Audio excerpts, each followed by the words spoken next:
Hi friends, स्वागत है आपका फिर से हमारे यूट्यूब चैनल पर। तो आज हम आपको कक्षा 12 रसायन विज्ञान में एक महत्वपूर्ण टॉपिक बताएंगे, जिसमें कि हम आपको बताएंगे लिगेंडों के बारे में। लिगेंड को हम हिंदी में संलग्नी कहते हैं, जो कि आपके पेपर में 2 से 3 नंबर में आते हैं। अगर आपको ये लॉन्ग में पेपर में दिखे तो आपको इसमें ज्यादा लिखना पड़ेगा। जैसे कि लिगेंड हमारे 2 प्रकार के होते हैं इलेक्ट्रॉन युग्मों के आधार पर।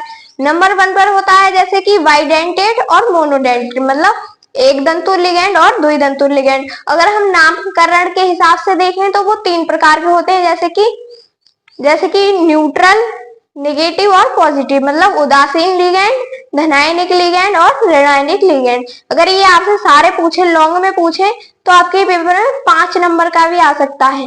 अगर आपसे शॉर्ट में पूछे तो ये आपके पेपर में 2 नंबर का आता ही है। और ये आपके पेपर के लिए क्या है, बहुत ही ज्यादा महत्वपूर्ण है। तो आप इसे बिल्कुल भी इग्नोर मत करना, जिससे कि आपके कितने नंबर क्लियर हो जाएंगे, 2 नंबर क्लियर हो जाएंगे। तो चलिए आप वीडियो को स्टार्ट करते हैं। यहाँ पर टॉपिक लिखा है लिगेंड। तो आज हम आपको लिगेंड के बारे में पढ़ा रहे हैं। यहाँ पर हम अब इसकी थ्योरी पर चलते हैं। इसकी थ्योरी में क्या लिखा है, पहले आप समझो कि लिगेंड कहते किसे, होता क्या है। जैसे कि एक परमाणु है या फिर आयन है, और जो कि अपने इलेक्ट्रॉन को, जो केंद्रीय धातु होते हैं, उसको देकर, मतलब डोनेटिंग, मतलब साझेदारी होती है इसमें। मतलब जो लिगेंड होता है उसमें जो आयन होते हैं, परमाणु, वो अपने इलेक्ट्रॉन युग्म को ना किसी को दान कर देते हैं, उसको ही हम क्या कहते हैं, लिगेंड कहते हैं। जैसे कि इसकी थ्योरी में लिखा है, कोई भी परमाणु, आयन या अणु जो कि केंद्रीय आयन को इलेक्ट्रॉन युग्म देकर उपसह संयोजी कहता है ना, इलेक्ट्रॉन युग्म देकर उपसह संयोजी, मतलब जो कोऑर्डिनेशन है उसको बनाने में क्या होता है, समर्थ होता है। तो उसको ही हम क्या कहेंगे, लिगेंड या संलग्नी कहलाते हैं। अब यहाँ पर लिखा है इसका वर्गीकरण, मतलब क्लासिफिकेशन, कितने कितने प्रकार से होता है इसका।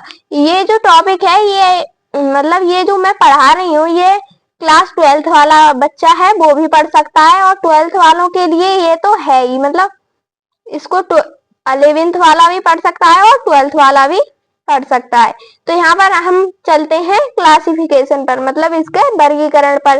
तो इसके वर्गीकरण में लिखा है, लिगेंड में उपस्थित इलेक्ट्रॉन युग्म की संख्या, जो लिगेंड है उसमें उपस्थित जो इलेक्ट्रॉन है उसके पेयर, उसके जोड़े की संख्या के आधार पर हमने वर्गीकरण कर सकते हैं। तो इसके जोड़े के आधार पर हम वर्गीकरण 2 प्रकार से कर सकते हैं, जिसमें एक प्रकार है एक दंतुर लिगेंड, जिसको हम इंग्लिश में बोलते हैं मोनोडेंटेड लिगेंड। क्या बोलेंगे, मोनोडेंटेड लिगेंड। आप चाहो तो इंग्लिश में भी लिख सकते हो, अगर इंग्लिश में नहीं लिखना अच्छा लग रहा है तो आप हिंदी में ही लिख सकते हो, क्योंकि मैं यहाँ पर हिंदी मीडियम को ही पढ़ा रही हूँ। तो यहाँ पर लिखना है इसकी थ्योरी में, ऐसे लिगेंडों में केवल एक दाता परमाणु होता है जो एक दंतुर है। जैसे कि मोनो है, मोनो को हम एक कहते हैं, और डाई को 2, ट्राई को 3, और टेट्रा को 4, पेंटा को 5। हम ऐसे करके चलते हैं सीरीज वाइज। तो यहाँ पर लिखा है मोनो, तो यहाँ पर एक ही तो होगा। तो यहाँ पर है एक दाता परमाणु होता है जो मध्य में स्थित धातु से एक तरफ से जुड़ा होता है। जो मध्य में धातु होती है, मतलब बीच में धातु है, उससे क्या होता है, एक तरफ से जुड़ा रहता है। जैसे कि यहाँ पर कुछ एग्जाम्पल चाहो तो आप लिख सकते हो, या फिर मत लिख, मतलब लिख ही देना। चाहो तो सारे लिख दो, अगर सारे याद नहीं हो रहे हैं तो आप इसमें से 2 या 3 लिख सकते हो। यहाँ पर लिखना है NH3 है, H2O है, CN को हम बोलेंगे साइनाइड, और NC होता तो हम उसको बोलते हैं आइसोसाइनाइड। तो यहाँ पर लिखा है Cl क्लोरीन है, ब्रोमीन और नाइट्रो, यहाँ पर है NO और CH3COO। इसको हम ऑक्सो, मतलब एसिटिक एसिड, अब अगर हम यहाँ पर H लगा देते तो वो हो जाता ऋणायन। यहाँ पर हमने H नहीं लगाया तो ये है ऋणायन। इसको हम क्या बोलेंगे, एसिटिक, मतलब एसिड वाला होता है तो ऑक्जेलिक जैसा, मतलब जैसे कि यहाँ पर लिखा है डबल बॉन्ड OH लगा देते हैं हम यहाँ पर, तो यहाँ पर लिखते हैं ऑक्जेलिक अम्ल। ऐसा ही उसका सिस्टम है। अगर वहां पर हम H लगाते तो उसे बोलते हैं एसिटिक एसिड। तो यहाँ पर अब चलते हैं दूसरे पर। दूसरा क्या है, यहाँ पर दूसरे में लिखा है द्विदंतुर लिगेंड। इसको हम इंग्लिश में बोलते हैं बाइडेंटेड लिगेंड। हम इसको डाई भी बोल सकते थे, लेकिन यहाँ पर लिखा है बाइडेंटेड, तो हम आपको यहाँ पर बाइडेंट ही लिखकर बता दिया है। तो इसमें लिखना है हमको, ये तो आप नाम से ही समझ में आ गया होगा कि इसमें क्या होगा, इसमें होंगे 2, उसमें 1 थे, इसमें 2 होंगे, क्या होंगे, इलेक्ट्रॉन युग्म। बे लिगेंड जो केंद्रीय धातु, इसकी थ्योरी में चलते हैं, यहाँ पर लिखा है बे लिगेंड जो केंद्रीय धातु परमाणु को 2 इलेक्ट्रॉन युग्म प्रदान करते हैं उसे द्वितंतु लिगेंड कहते हैं, और जो एक इलेक्ट्रॉन युग्म प्रदान करता है उसे बोलते हैं मोनोडेंटेड लिगेंड।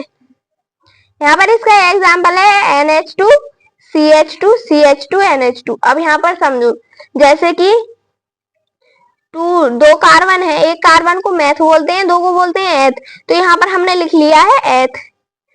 सिंगल बॉन्ड है तो इन, एथिलीन, और 2 हैं तो इसको बोलेंगे डाई और एमीन।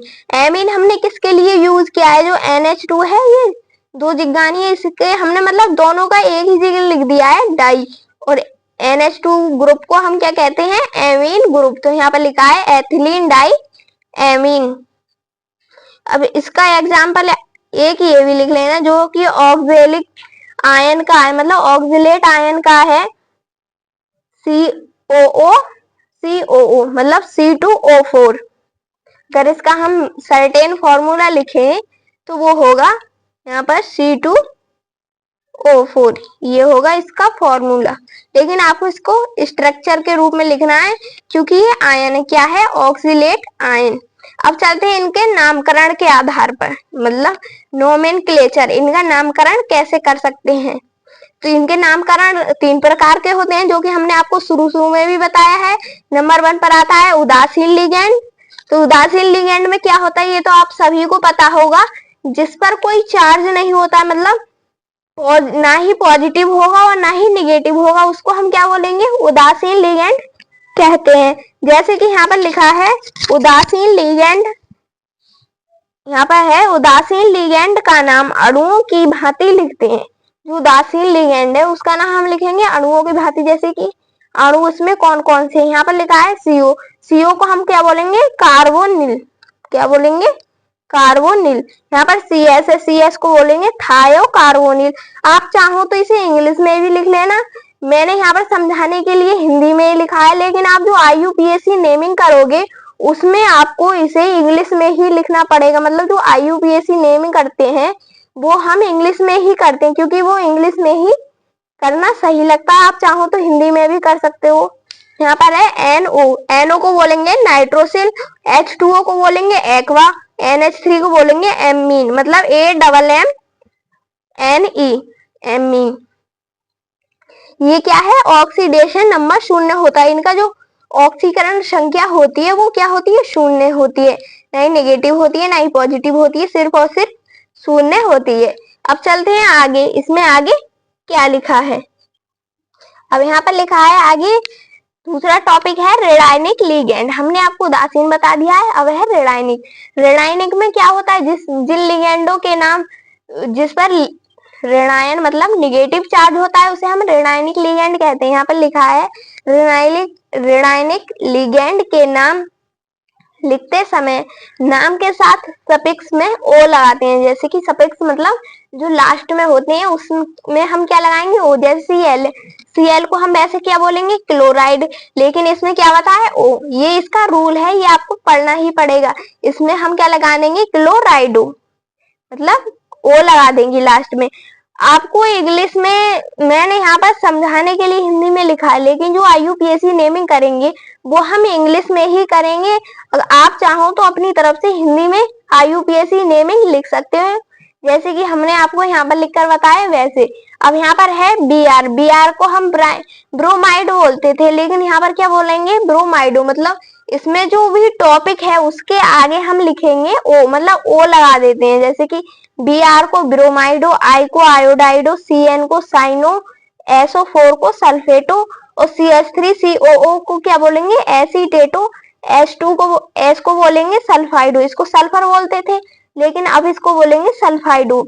यहाँ पर N को बोलेंगे सजाइडो, सॉरी सजाइडो नहीं है, यहाँ पर है एजाइडो, क्या है, एजाइडो। CO3 के बोलेंगे कार्बोनेटो, H2O3 को बोलेंगे थायो सल्फेटो, OH को बोलेंगे हाइक्सो, O को बोलेंगे ऑक्सो, इसको ऑक्सीजन बोलते थे उसको बोलेंगे ऑक्सो, HCN को बोलेंगे थायोसाइनेटो, और इसको बोलेंगे C2O4 को बोलेंगे ऑक्सीलेटो, और इसको बोलेंगे O- को बोलेंगे पर ऑक्सो, SO3 को बोलेंगे सल्फाइडो, NH2 को बोलेंगे एनिडो, और NO3 को बोलेंगे नाइट्रेटो, और NO2 को बोलेंगे नाइट्रो, और ONO को बोलेंगे हम नाइट्राइडो। ये आपको इसमें कंफ्यूजन हो रही होगी, आपको इसे बिल्कुल ठीक से पढ़ना है।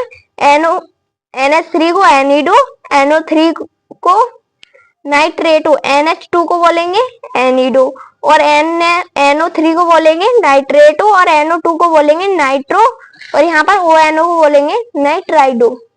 अब आपको इसमें इम्पोर्टेंट बता देती हूँ, इसमें इम्पोर्टेंट क्या क्या है। वैसे तो आपको ये सारे याद करने हैं, लेकिन ज्यादा ध्यान किस पर देना है, एक इस पर देना है, ये है क्लोरीन और ब्रोमीन, आयोडीन, साइनाइड। इस पर आप इस पर देख लेना इसको, और आपको OH को देख लेना है, और HCN को, और यहाँ पर लिखना है SO3 को NH3, मतलब ये तो तीनों करनी है, NH2 वाला, NO3 और NO2, यहाँ पर है ONO। ये आपको जरूर ही पढ़ लेना है, जिस पर मैंने टिक लगाया है वो आपको जरूर मतलब याद ही कर लेने हैं। अब चलते हैं आगे, आगे क्या लिखा है, यहाँ पर आगे लिखा है धनाइलिक लिगेंड, जो कि लास्ट है। यहाँ पर लिखा है ये संकरों में अधिक मात्रा में मिलते हैं, जो संकर लवण होते हैं उसमें ये क्या मिलते हैं, अधिक मात्रा में मिलते हैं। इनका नामकरण समूह के संगत नाम के साथ सफिक्स में क्या लगाते हैं, यम, उसमें हम ओ लगाते थे, इसमें लगाएंगे यम।